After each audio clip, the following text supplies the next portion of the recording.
Hello and welcome to this News9 special. Karnataka is just a few days from its big election, but then the Election Commission has a big worry about it. The Election Commission of India has taken serious note of the lowering standards of campaigning and discourse that is happening in the Karnataka campaign. It is said that it has issued an advisory to all the national and state political parties and candidates to exercise caution as well as restraint in their utterances during campaigning and not to vitiate the election atmosphere.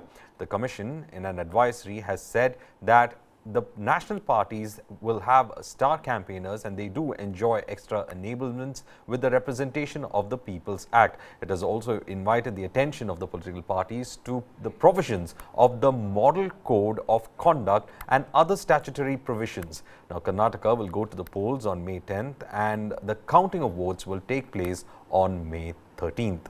So why is it that it is such a huge issue in Karnataka? It is said to be a big fight that is happening, especially in very close constituencies where it is said that the matter of votes could be just a little as over 1,000. So why is it that all the political parties are now gearing up for this election at a very huge level, but at the same time there seems to be a dip in the kind of campaigning that is happening, especially the standards of the debates? Well, to discuss more about this, in the studio we are joined in by Pankaj Mishra, and also we are joined in by two special guests. We have T.S. Krishnamurthy, who is former CEC, as well as Professor Chambi Puranik, who is the political analyst. Let's go to T.S. Krishnamurthy first. Welcome to the show, sir. The first question that I have for you is that how concerned should the Election Commission be when it comes to the campaigning part of it? Because as of now, it's not Karnataka. We have seen how a lot of campaigns go on social media as well when it comes to the below the belt utterances that have been made by candidates on prominent leaders as well as their rival candidates. So how concerned is the CEC? Because though there are these advisories going, there seems to be no action on these matters. The quality of any democracy depends upon the quality of political parties that operate in the system. Unfortunately, in the last few years, the quality of Indian political parties seems to be a big question mark. In fact, I have held the view that the weakest link in Indian democracy is the Indian political parties. Unfortunately, we don't have any law to regulate the functioning of these political parties. That is one of the reasons, I believe, is for the chaotic situation in which the campaigning takes place. The campaigning has got two aspects. One is the financial, the other one is the content or the substantive part of the campaigning. In both the areas, our political parties seem to be gradually deteriorating in its standards. The cash component or the expenditure component of campaigning is really causing concern, and also the text of the campaign, the literary or the words used in the campaigning seem to be becoming more and more causing concern. And as far as the Election Commission is concerned, naturally it should be really concerned about it, because it will also lead to law and order situation, apart from affecting the quality of free and fair poll. So I personally feel the Election Commission should immediately jump into action. No point in just giving an advisory and keeping quiet. We have to take action. Some demonstrative action is absolutely necessary if the Indian political parties are made to account for the responsibility. Well, thank you, sir, for those opening statements, but stay with us. We have with us Professor Chambi Puranik, who's also a political analyst. Professor Chambi Puranik, when we look at the way the EC has been handling, especially when it comes to Karnataka, there are several below-the-belt comments that have been coming in, even to the point of indirectly and directly trying to attack the candidate, communities, electorate, caste. I mean, every possible divisive thing in the book has been thrown at the person who's going ahead with the campaign. So how do you think that the EC has been able to, well, to some kind mitigate the situation, or rather has they been able to control the situation? Because as of now, they have given only advisory. Action is lacking. Your views on it, Chambi Puranik? Yeah, Thanks to your channel for taking up this subject, because it's very relevant for people of Karnataka who are distressed or very unhappy, deeply hurt by these hate speeches, which the campaigners, even including star campaigners or ordinary campaigners, they are day in and day out, they are indulging in such kind of hate speech, which will promote only the communal hatred and the kind of attack on the culture and the peace loving kind of excellent behavior or attitude of people of Karnataka throughout the year. And I don't think Karnataka people are to be blamed. We have to blame the political party leaders who have, I think, tried to polarize things on the basis of religion and caste and culture and other things also. I don't say they are racist in a broad sense, but they are saying that taking religion today, the focus in every election, whether it is Karnataka or outside North India. In North India, it is much more worse. And thanks to the former election commissioner Krishnamurthy ji, who has given us the kind of model code of conduct how we should tackle both the cash, the role of money power, muscle power, and this kind of hate speech, kind of hatred that is spread across the people and all, disturbing the peace and harmony, by which the people of Karnataka are well known, and we have been living as good citizens. That is there, except in some constituencies where the kind of polarization is very, very severe in coastal Karnataka and in some parts of Malnad Karnataka, which we have discussed in your this thing. But I would say that most of the blame should go to the political parties and their leaders, even the Karyakartas. They are provoked to go for this kind of hate speech. And in social media, if you see, it is still worse.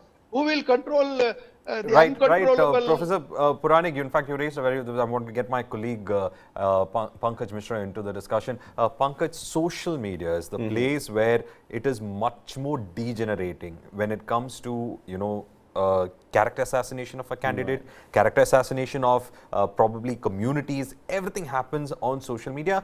On WhatsApp, it is within the closed group, it's on open group. A lot of things happen on social media. It looks like the EC would probably have to bring in rules to govern that part as well, because most of the campaigning, of course, we have the physical campaigning that's happening, but most of the campaigning seems to be at targeted audiences through social media platforms. Well, indeed, that aspect, Varghese, not exactly regulating the social media content, but stopping the proliferation of fake news is something that the Election Commission takes into consideration when the press conference is being done in order to announce the dates. The measures are listed there, and obviously warning signs are also made clear that any sort of fake news pertaining to the elections or the candidates would be detrimental and would be punishable also. As far as the character assassination of candidates is concerned, well, Varghese, it's very difficult because it's a case of I'm referring to a recent statement, Snake versus Vishakanya. Yes, but it was as low as it can get. Yes, definitely. I mean, but that was spoken on a public platform. It was spoken openly, and it was not part of any social media slander that was initiated from that point of view. But yes, coming to the moot point where the Election Commission can be handy and how strong would this messaging be from the Election Commission that the political parties should remain within their limitations and be civil and not use derogatory words, below the belt statements. That is something we have been seeing for a longest period of time, but who follows it? Because political parties, irrespective of the name that you may think of in these elections, I don't think are bothered about the warnings or the conditions that they need to be civil. What happens is, with these statements, they just grab headlines for 1 or 2 days. It is published in the newspapers, it is discussed on TV debates, and it is taken to a different level in social media. But beyond that, nothing happens. And political parties also know that a particular commentary like Vishela Nag or Vish Kanya is not going to get them that kind of seats or expected results, because these things are just a part of the election campaign. They know it very well, and they just try to titillate, they just try to make headlines, grab headlines out of it. The main reason here is, whether this deterrent from the Election Commission is going to stay with the political parties or not, or does Election Commission need to be far more stricter than what it is as of now? Well, in fact, let me get in T.S. Krishnamurthy into it as well. We were discussing about various modes about this campaigning, especially on social media. I have two questions for you. The first question to you, sir, is this. When it comes to the Election Commission, people of India always remember T.N. Seshan and the kind of action that he has taken on the ground, and how the election commissioner was actually a person who was considered with great respect when it comes to the campaigning. And political parties, in fact, listen to election commissioners even on the level on the ground. But now that particular position seemed to have weakened. Is it because of lack of action on the part of the institution? Though it has several powers in its hand, it is still reluctant to take that action. No, well, I agree with you that Mr. T.N. Seshan played a very significant role, but you cannot certainly say that that kind of a control is not there. Unfortunately, the political parties have deteriorated themselves in their standards of campaigning, and the number of political parties has increased over the years. What is important is the model code of conduct can be invoked on many occasions. Particularly, they can ban such speakers from campaigning forever, I mean, for that duration of the election. Normally, they ban them for 2-3 days or 1 week, but now, since the quality of their campaigning has deteriorated, we just ban them for the entire election process. It's not difficult. Similarly, I mean, after all, unless some quick action is taken, the political parties seem to take it for granted that they have the right to do so. Secondly, the financial power or financial outgo for these campaigning also needs to be curbed. I have already suggested a national election fund where the political parties cannot spend money from their funds. Only the national election fund can be used. And for this purpose, those donors, corporate donors and individual donors can be given 100% tax exemption. Because the nexus between the corporates, the criminal power and the political parties have increased over the period of time. It was not so bad during Mr. Seshan's time. It has increased, deteriorated over the years. And the political parties need to be told. And what is more important is the Election Commission can at best ban their campaigners or ask for an explanation and file an FIR. That is not enough.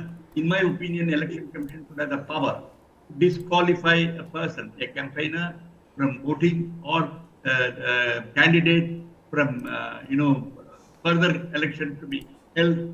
Some such disqualification power should be given to the Election Commission. The model code of conduct is only a code; it is not a law. So it must be given some statutory shape for the Election Commission to either impose monetary penalties or to disqualify the candidate or the campaigners. It's very necessary to change the law, and unless and until the political parties learn a lesson from their bitter experiences, they are not going to change. Unfortunately, there is no law regulating the Indian political party, whereas in many countries there is a law regulating the formation, the functioning, the dispute conditions, etc. of a political party. This needs to be done. Well, sir, just to interject into this, there is another issue also over here. When we talk about political parties, there is this physical campaigning where the leader goes to the ground, speaks to people, holds rallies and things. But then there is also a digital campaign that goes on. And it seems that there is no control over the digital campaign because it comes in many forms. You don't know, it's so easy to deny a particular messaging that has been sent on the digital platform because there are hundreds of people. It looks like it's a common man's message, but there is a political messaging to it. However, it looks like the Election Commission is yet to grasp with this kind of campaigning that's happening. Could be, maybe to some extent it is true. I don't deny that, but unless and until one or two cases or take serious action is taken, these things will continue forever. So even if it is of a doubtful legal authority, Election Commission should certainly take action against social media campaigners as well as the physical campaigners in the various meetings. It is necessary. I don't mind even if it is lost in the court, but I think there must be some fear in the minds of the people. Secondly, as I told you, these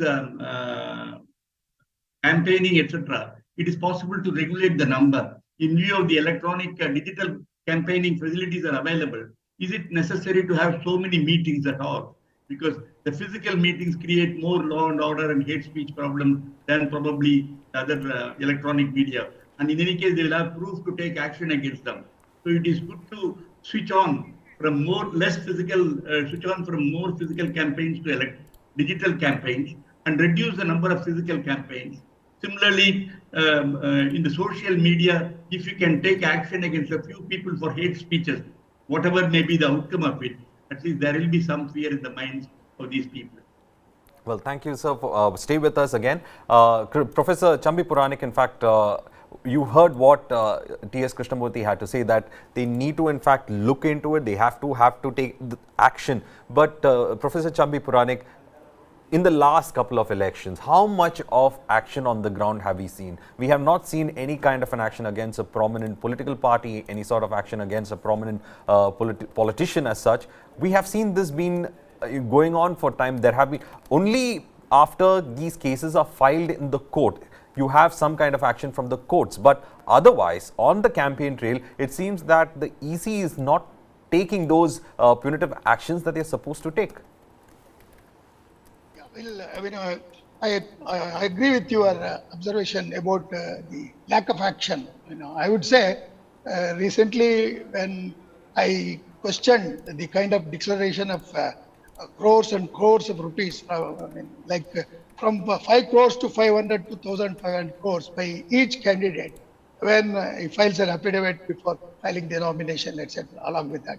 So when the election commissioner in Karnataka, he expressed his inability, saying that, all these things, we have no powers as such and all that, because it's a DPA issue also, Disproportionate Assets Act, etc. So I would say, in the overall, as you said about the previous elections and the present, and also the kind of backlog of cases that are still pending in the courts of law, which take from 5 to 10 years. There is no question of,